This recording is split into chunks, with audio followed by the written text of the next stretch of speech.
1980 ते 90 या काळामध्ये रुपेरी पडद्यावर गाजवणाऱ्या ज्येष्ठ अभिनेत्री उषा चव्हाण यांना शासनाकडून मिळालेला व्ही शांताराम जीवन गौरव पुरस्कार आणि प्रमाणपत्र त्यांनी ठाण्यातील आनंद आश्रम या ठिकाणी येत शिवसेनेचे दिवंगत नेते आनंद दिघे यांच्या प्रतिमेसमोर परत केलेला आहे। तर पुण्यातील टीडीआर प्रकरणी न्याय मिळत नसल्यामुळे त्यांनी ही भूमिका घेतलेली आहे। आज उपमुख्यमंत्री एकनाथ शिंदे हे देखील त्यांची भेट घेणार असल्याचं समजतंय आणि उपमुख्यमंत्री एकनाथ शिंदे हे कलाकारांवर प्रेम करणारे आहेत आणि ते नक्कीच आपल्याला न्याय मिळवून देतील असा विश्वास यावेळी अभिनेते मंगेश देसाई यांनी व्यक्त केला।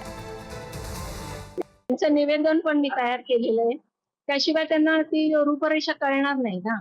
त्यांना अधिकार आहेत रद्द करायचे हे, कारण बेकायदेशीर असेल तर त्यांनी मी सांगायला नको, मी त्यांच्यापेक्षा ती झाडकी बसली ते उपमुख्यमंत्री सगळ्या गोष्टी त्यांच्या हातात आहे, त्यांच्या समोर मी कोणी एवढी मोठी नाही।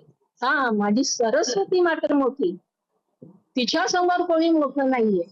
मला एवढं म्हणायचंय की तिला तो न्याय मिळाला पाहिजे, माझ्या कलेला न्याय मिळाला पाहिजे, माझ्या मुलाच्याच नावे जास्त आहे, त्याच्या कुटुंबियांना, त्यांच्याकरता त्यांनी एवढं कष्ट केले ना। साहेबांना भेटलो, साहेबांना सांगितलं की असं असं आहे। साहेबांनी सुद्धा त्यांचे एक वयस्कर आहे त्यांना या कामगिरीवर लावलं। त्यांनी कमिशनर श्री राम साहेब जे आहेत पुण्याचे, त्यांच्याशी पण चर्चा केली। एवढंच नाही तर आज विधी अधिकारी आणि ऍडिशनल कमिशनरना पण ते बोलवणार होते, पण काही कारणास्तव ते आज अवेलेबल नसल्यामुळे दोघे असं ठरलं की सोमवार, मंगळवार, बुधवार या 3 दिवसांमध्ये कधीतरी त्यांना बोलवून की काय आहे नेमकं प्रकरण त्याची एकदा माहिती घेऊ आणि त्यांच्यावर अन्याय होणार नाही हे 100% आपण बघू असं साहेबांनी मला सांगितलं, आश्वासन दिलेलं आहे।